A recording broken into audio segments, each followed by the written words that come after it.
the illusion of goodness. What if the values you've worshipped your entire life were never yours to begin with? What if every lesson about goodness, kindness, and humility was not a path to virtue, but a design, an architecture of obedience built to keep you safe, soft, and small? From the moment we are born, we are told to be good, to please, to fit, to obey.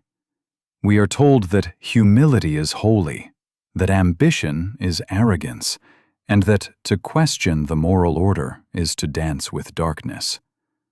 But what if the darkness is not evil?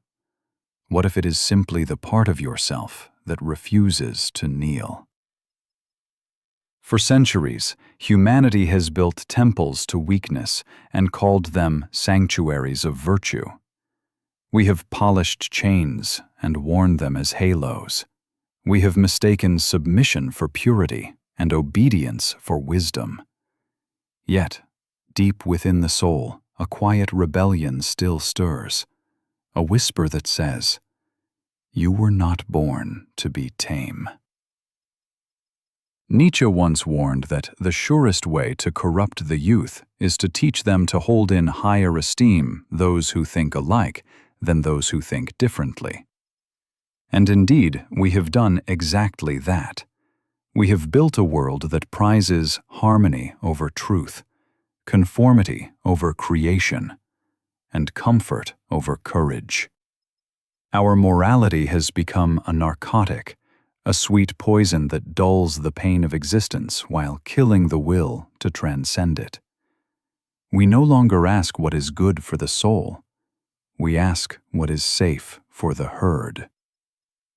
The modern virtue is not excellence, but agreement. We no longer seek to rise. We seek to belong. But belonging has a cost. It demands that you silence the voice inside that dares to speak against the collective. It demands that you trade your fire for approval. It demands that you kneel. And so, we have entered an age of quiet slavery. Not the slavery of chains, but of ideals. A morality that praises meekness, punishes strength, and calls the cage a sanctuary. This is what Nietzsche called slave morality, a morality born not from strength, how the spirit dies. Not in a great battle, but in 1,000 quiet compromises.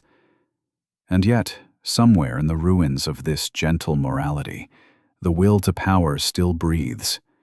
It hides in the eyes of the dreamer who refuses to give up, in the artist who creates despite rejection, in the thinker who dares to doubt the sacred. Strength, Nietzsche reminds us, is not cruelty. It is not domination. It is the sacred capacity to bear the weight of existence without collapsing into bitterness. It is the ability to transform pain into creation, suffering into meaning, and solitude into fire. But to awaken that strength, you must first confront the comforting lies of your age. You must stand naked before the truth of who you are, stripped of borrowed virtues and inherited guilt. You must face the terror of freedom, the loneliness of standing apart. The one who breaks away from the herd will feel the cold winds of isolation. They will be called arrogant, heartless, dangerous. But that is the price of authenticity. Every saint of strength walks through a desert of misunderstanding. Every thinker who sees beyond convention must bear the wound of solitude. For the crowd has never forgiven those who outgrow it. And yet, there is no other path to greatness. To live by your own values is to walk alone, but it is also to walk awake. So ask yourself, who benefits from your obedience? Who gains when you silence your will, when you shrink your ambition, when you call your fire a flaw? Is it truly virtue you're serving, or is it the fear of being different? The tragedy of the modern soul is not that it suffers, it is that it suffers for nothing. We endure pain not to grow, but to conform. We wear our wounds as ornaments of innocence, and we forget that pain, when embraced, can become the forge of transformation. What does not kill me makes me stronger, Nietzsche wrote. Not as a slogan, but as a declaration of spiritual alchemy. Pain is the raw material of greatness.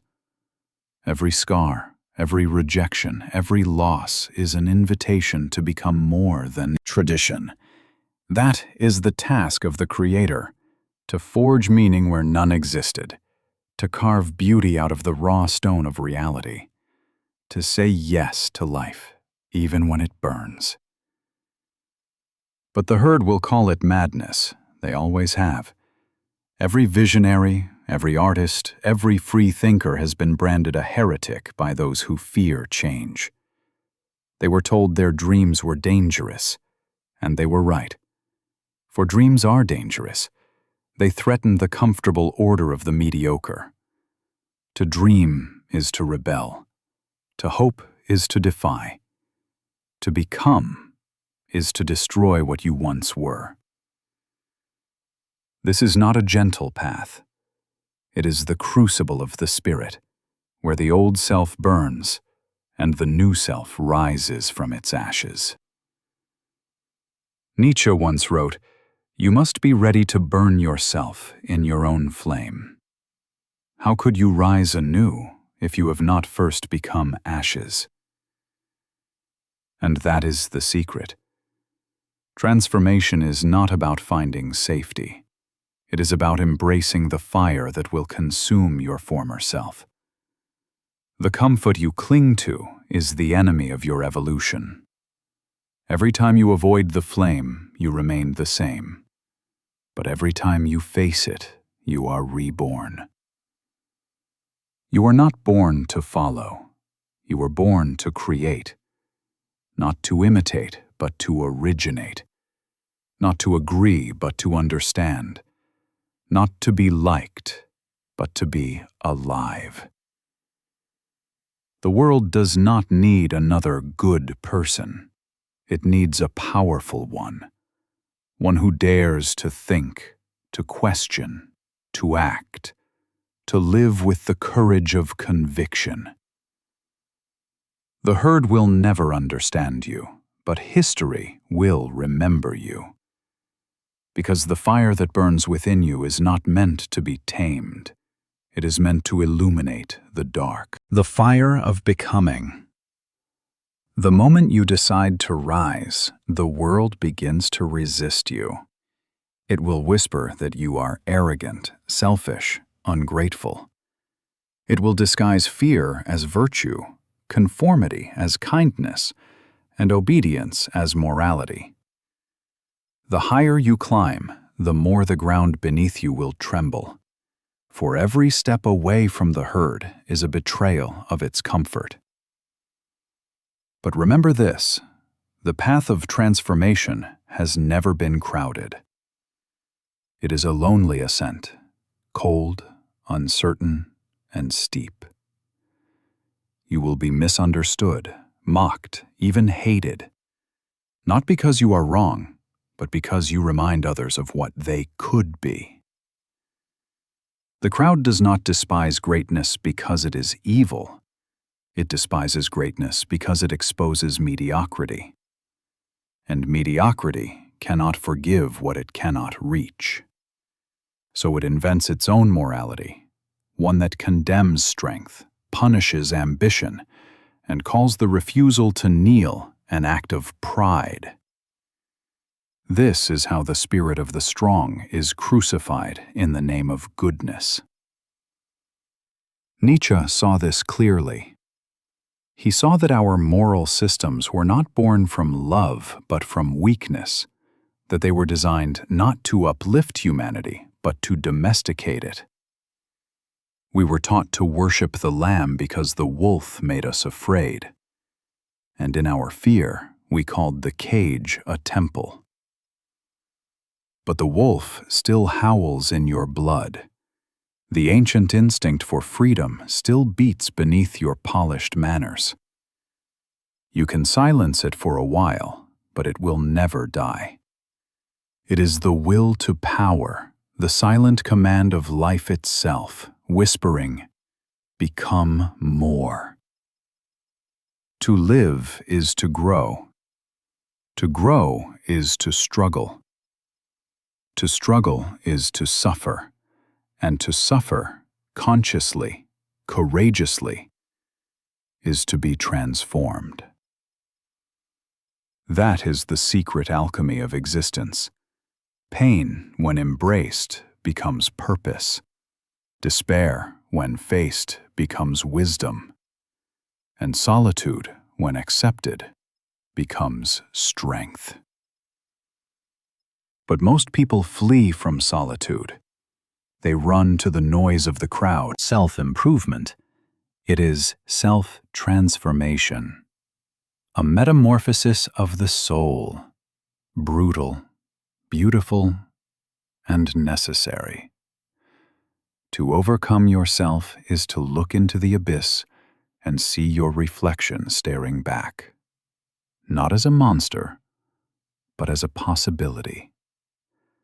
It is to take the chaos inside you and shape it into something magnificent. It is to realize that creation and destruction are not opposites, but companions. For every birth requires a death. Every dawn devours the night. Every evolution demands a shedding. You must burn your old certainties, your borrowed beliefs, your inherited guilt. You must dismantle the walls you built to feel safe. The opinions, the identities, the fears. They once protected you, but now they imprison you. Freedom is never given, it is seized, torn from the hands of comfort and complacency. You must earn it with every act of defiance, every decision to trust your own mind, every refusal to bow before the illusion of moral safety.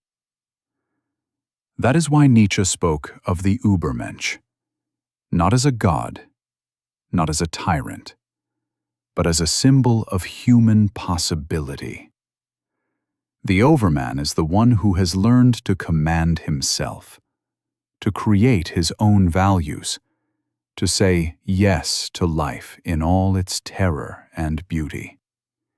He does not wait for permission. He does not seek validation. He does not beg the world to understand him. He moves forward, like a comet tearing through the night, guided only by the fire within. But beware. The journey to that height is perilous. The path to the overman passes through the ruins of the old self. There will be nights when you question everything, when the silence feels unbearable, when your mind becomes a battlefield between who you were and who you are becoming. You will feel the weight of doubt, the temptation to turn back, to return to the safety of conformity. But you cannot return. Fears the flame. They call it dangerous because it burns their illusions, and so they remain in the shadows, warm, safe, and dead inside. To become who you are, you must step into the fire. You must learn to burn and to rejoice in burning. You must let go of who you think you are to discover who you could be. You will lose friends. You will lose certainty. You will lose the comfort of the longing. But in their place, you will gain something greater, clarity, strength, and the fierce joy of self-mastery. You will stand on the edge of the abyss, and instead of trembling, you will smile. For you will have learned the truth, that there is no Savior coming, no redemption from the outside, no final peace to be found. There is only the will, your will, to rise, to create, to overcome. That is what it means to be human, not to seek shelter from the storm, but to become the storm itself. And when you do, you will understand what Nietzsche meant when he said, "He who has a why to live can bear almost any how." Your why is your fire, your purpose, your vision, your defiance. It will carry you through despair, through ridicule, through isolation. It will make you unbreakable. For the one who knows his purpose cannot be destroyed by pain. Pain becomes his teacher. Failure becomes his forge. Loneliness becomes his altar. And from that altar, a new kind of human will rise. One who is not defined by morality, but by mastery. Not by obedience, but by creation. Not by faith, but by will. He will look at the ruins of the old world and feel no despair, for he knows that every collapse is the beginning of something greater. The death of old gods makes space for new possibilities. The fall of old morals frees the human spirit to soar. That is why Nietzsche declared, "God is dead." It was not a celebration, but a challenge, a call to build new values, to become our own creators. In the silence, the birth of strength.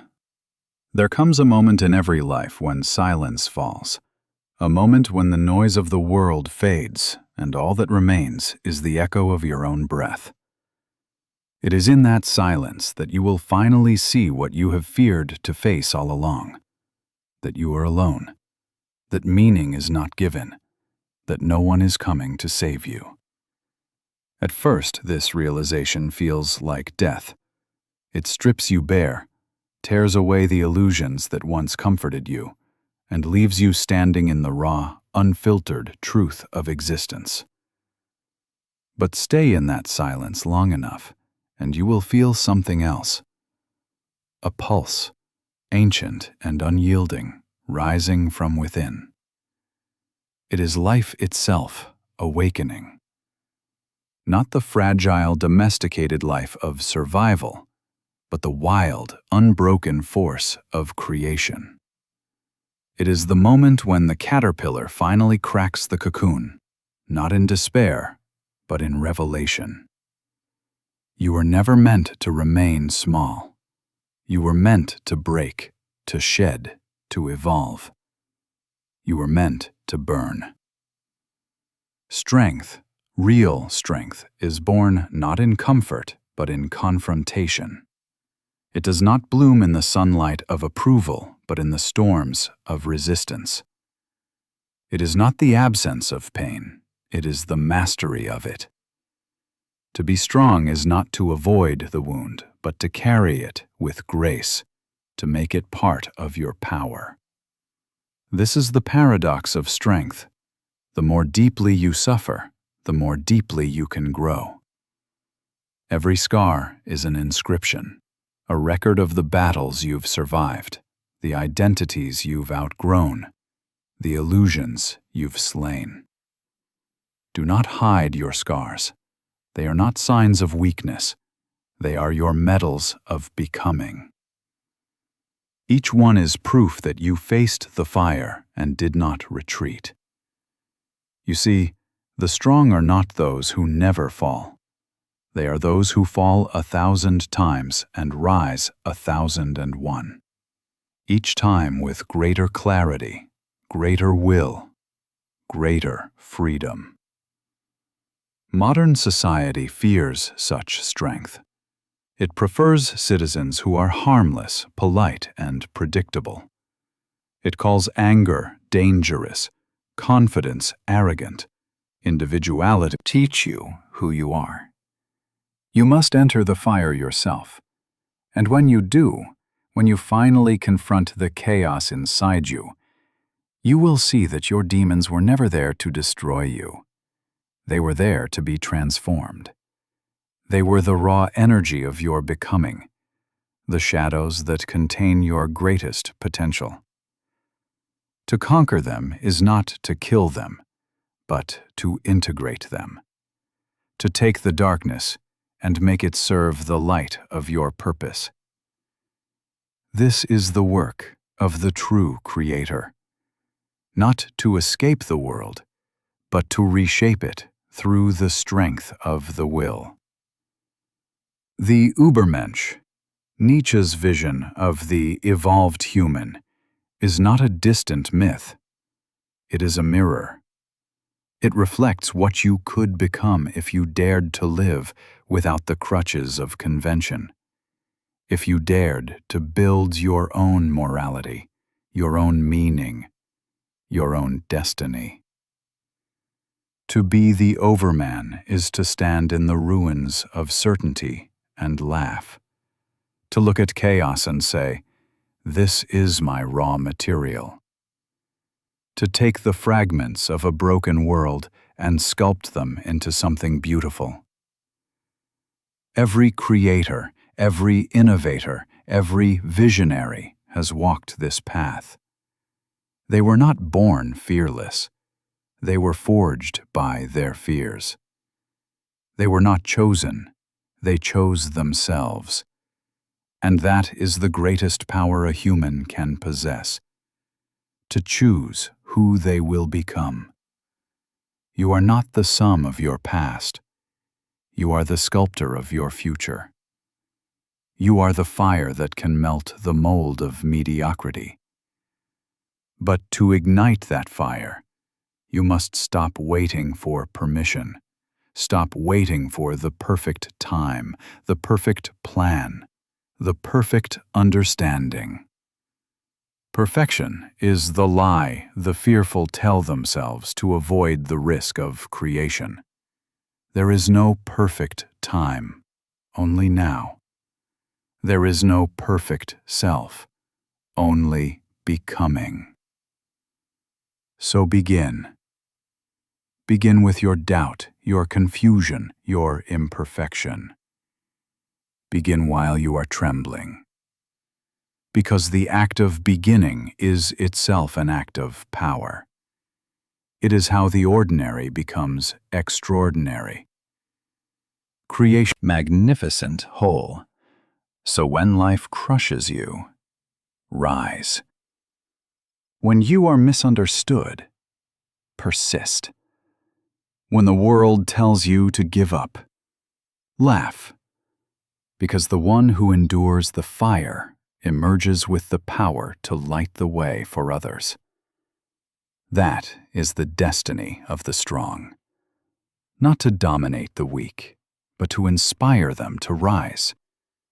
Not to impose order from above, but to awaken greatness from within. And when you have walked through the fire, you will no longer need validation. You will no longer crave acceptance. You will look upon the world with a calm, fierce clarity. The clarity of one who has faced the abyss and discovered that the abyss was his own reflection.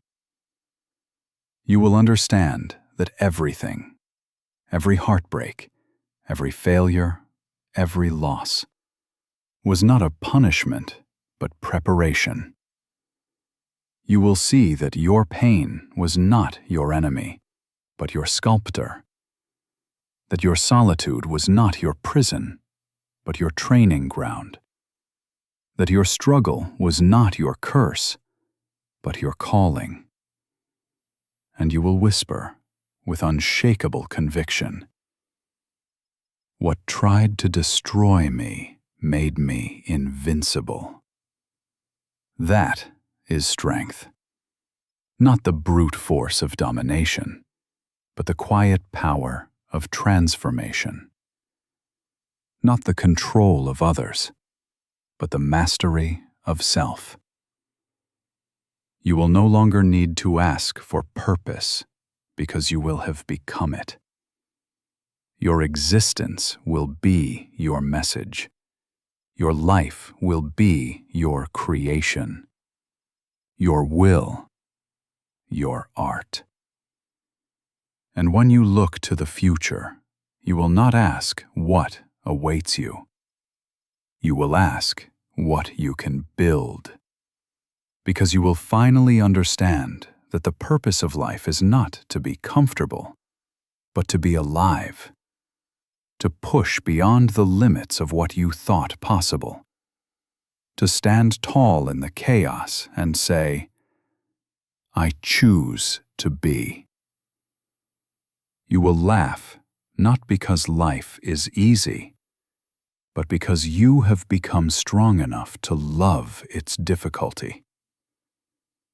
You will fight not because you hate, but because your spirit refuses tragedies, real or imaginary.